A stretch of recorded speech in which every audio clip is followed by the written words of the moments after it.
आज सोलापूर जिल्ह्यातील बांधकाम कामगारांच्या टोकन वाटप संदर्भात जो गैरप्रकार भ्रष्टाचार चाललेला आहे, ठेकेदाराची मनमानी चाललेली आहे, ह्याला चाप बसवण्याकरता आम्ही सोलापुरातील 5 प्रमुख संघटनेने सोमवार दिनांक 30/9/24 रोजी निवेदन दिलं होतं आणि बैठक घेतली होती सहाय्यक कामगार आयुक्तांबरोबर।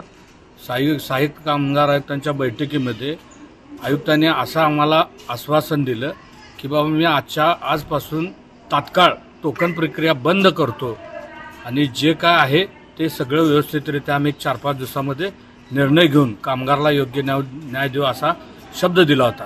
परंतु मंगळवारपासून परत हाच ठेकेदार हाच दलाल रोज शेकडो कुपन 1000-1500 रुपये घेऊन वाटत आहे।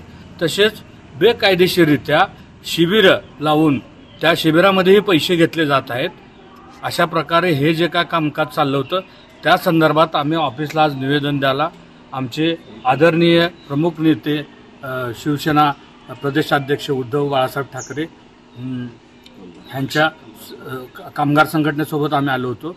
आणि आता इथं आल्यानंतर आमच्या निदर्शनास अशी बाब आली की जो कोणी शिबिर मागण्याकरता ह्या ऑफिसमध्ये पत्रव्यवहार करतो तो पत्रव्यवहार आल्यानंतर ह्या पत्रावरती निर्णय घेण्याचा अधिकार हा सहाय्यक कामगार आयुक्त किंवा सरकारी कामगार अधिकाऱ्याला असताना हे लोक जाणून बुजून एक पत्र असं देतात की बाबा पुढील कारवाई ठेकेदारांनी करावी।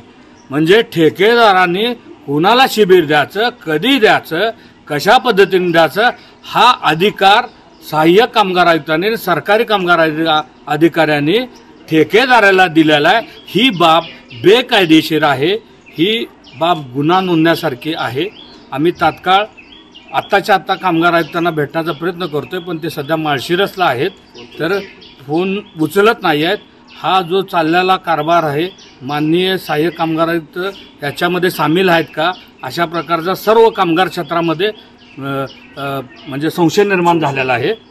तरी तात्काळ कामगार आयुक्तांनी मीटिंग घेऊन हे ताबडतोब बंद करावं आणि आपल्या आधिपत्याखाली ऑफिसमधून टोकन वाटप, त्यानंतर ऑफिसमधूनच शिबिरं म्हणजे सरकारी यंत्रणेतून हे सगळं झालं पाहिजे, तरच ही प्रक्रिया बंद होईल असं आमचं ठाम मत आहे। जय हिंद, जय महाराष्ट्र।